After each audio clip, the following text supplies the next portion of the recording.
whatever stage of life that we're in, the fundamentals we're going to talk about will make a measurable difference for you, but you're going to have to decide what's right for you. So all I'm trying to tell you is, today, think of this as a second opinion. Think of this as the most important subject of your life, even though you may not have made it that way. Think of it as something that isn't a should, but a total what? A must to master, because if you master this, everything else you can dream of is available to you. And if you fail to master this, everything else goes to the wayside. I mean, I meet people all the time in relationships and they want relationship therapy. And I say, you know what you gotta do? You gotta exercise, you gotta work out, you gotta lose some weight. You guys are just so tired, there couldn't possibly be any passion. When you're exhausted, there is no passion. And you'll say, okay, well, I'm gonna really work on a plan and I'm gonna organize things and I'm gonna find the best trainer. And you know, I come back and I'm talking to them a week later and they're still planning things. This woman's telling me, no, but I'm gonna get the best trainer. I got the very best trainer, organize this. I said, ma'am, with all due respect, you don't need a plan, you need a trainer, you need somebody who gets behind you and just yells, run! Move! You don't need this long plan, you just gotta move. You know, we're living in a society where nobody moves anymore. What do we like today? A lot of people get injured today. They don't get injured smashing into people, playing football and anything else. They get injured typing, right? You know, picking up a pencil. That's how people get hurt today, because we don't use everything anymore. We live in a box. Think about it. Think about our lives today and how different it is than maybe the way we were formed to be made, to run, to hunt, to create, to procreate, to raise our children, to move, to farm, to do all the things that made us use all of our body. Today, what do? You wake up and you have this box life. You have a box breakfast, right? You get in your box car, you drive to your box office, you load up a box elevator. You don't use the stairs, of course, right? You go to your box office where you type on a box, talk on a box, right? Go into a box room for meetings, right? Sure enough, got a little box you can type on, listen to music on, box, have your box lunch, drive your box home, or get in the train or subway, and another box home, get home to your box, and then turn on the box, type on a box, message on a box, and maybe go get a cylinder to change your state, right? Maybe. And most people's idea of exercise in our society today is fill the tub, pull the plug, and fight the current. You're gonna work hard for it. You're gonna have to get up at 2 a.m. in the morning. You're gonna have to go to bed at 11, 12 o'clock at night.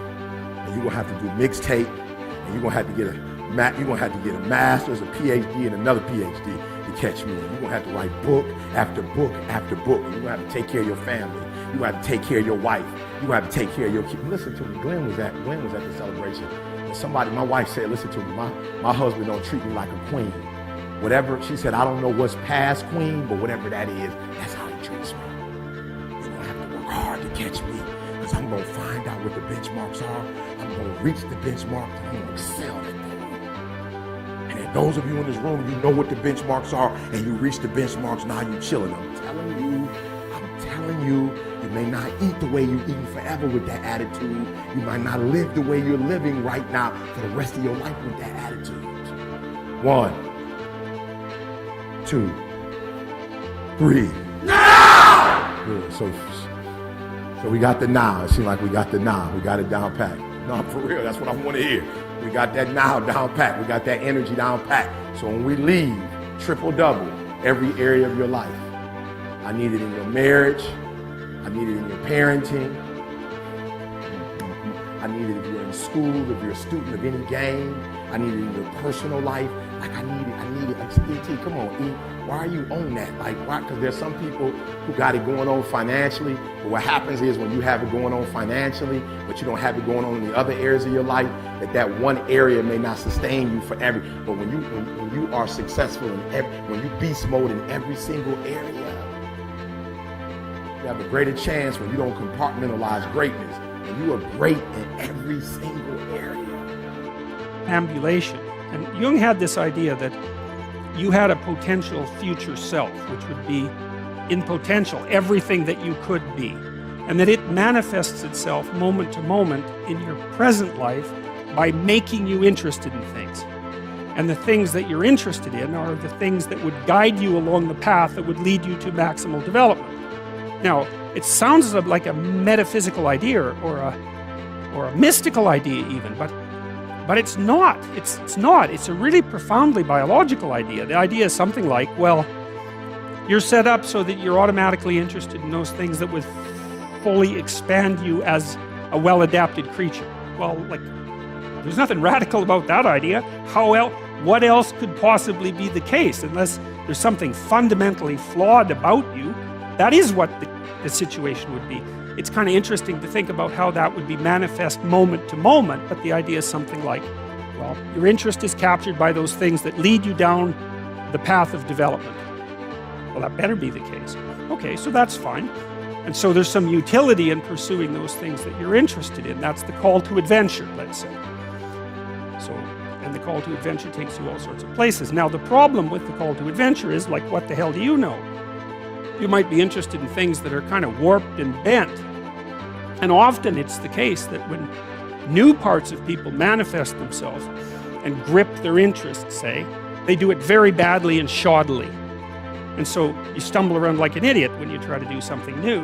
That's why the fool is the precursor to the savior from the symbolic perspectives, because you have to be a fool before you can be a master. And if you're not willing to be a fool, then you can't be a master. So you're gonna, it's an error-ridden process. And that's also laid out in the Old Testament stories, because the first thing that happens to all these patriarchal figures when God kicks them out of their father's house when they're like 84 is that they run into all sorts of trouble, and some of it's social and some of it's natural and some of it's a consequence of their own moral inadequacy.